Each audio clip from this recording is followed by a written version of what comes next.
this is how you build an offer that bangs. And again, I'm not gonna use the tried and true method that our grand god Alex did.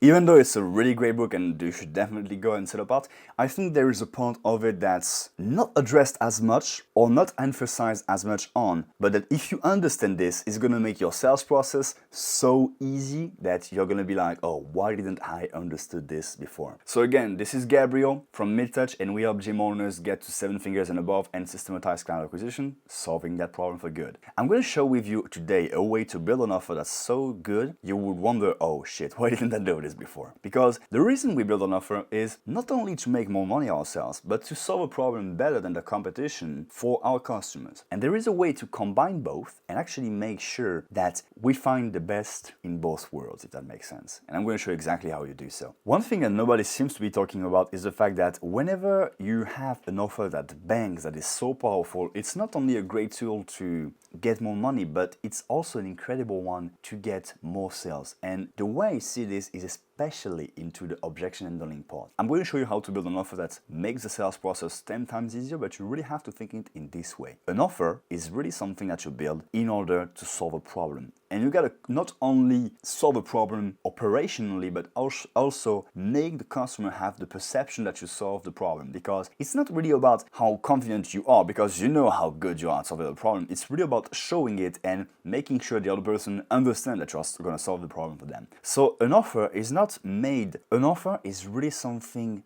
based more upon the communication of how you can solve that problem and how well you can solve it, rather than the features that you bundle together to actually give the results, if that makes sense. And if you understand this, it's really important, because whenever you do understand this, you are able to communicate your offer in a much more powerful way, and also making sure it helps you in the sales process. And I'm going to show you exactly how you build one based on the problems that you are facing in your sales process. So let's take your sales process, for example. You are potentially, if you are actually struggling having this, I have a video that I made last week to solve that problem and make the sales process simpler. And if you follow that structure, everything is here is going to make much more sense. So let's say you have your pitch. You do your pitch, you show exactly what it is that you have and all the features, benefits, blah, blah, blah. You get the idea. Then you get objections. Now, today we're going to be focusing on the objections that you get most of the times around the product. So let's say, for example, the best way for me to illustrate that is, let's say you have a weight loss program, and the people that you are actually getting into say oftentimes that, hey, I'm actually eating outside a lot of times. And it's a problem because I'm not going to be able to have all the control that I would like to have in order for me to do that weight loss plan. And if you don't have something that's built up to handle that objection, you're gonna try to handle it, but it's really about your sales skills instead of having a solution and a tool to handle this and address this beforehand. Now you can do that, and of course having great sales skills is like always something that's gonna be of use to you.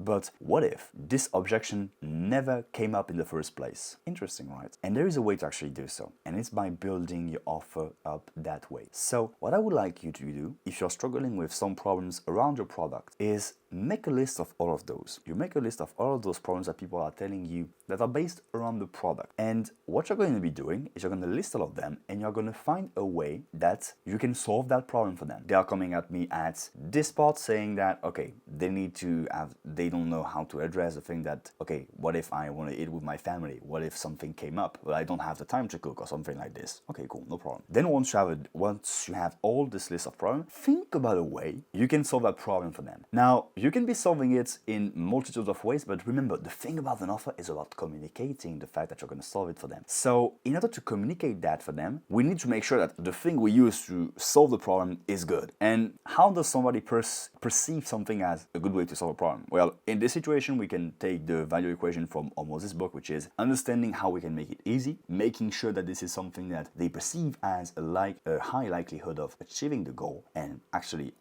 solving the problem, making it easy, as I mentioned, making it fast and without risk. That's how you communicate that. So find a way to actually do this. Let's take the objection of, yeah, but I want to eat outside, for example, and I can't do something that's too strict because it depends really on the day. Okay, no problem. How can we make it fast, easy, and achievable for them?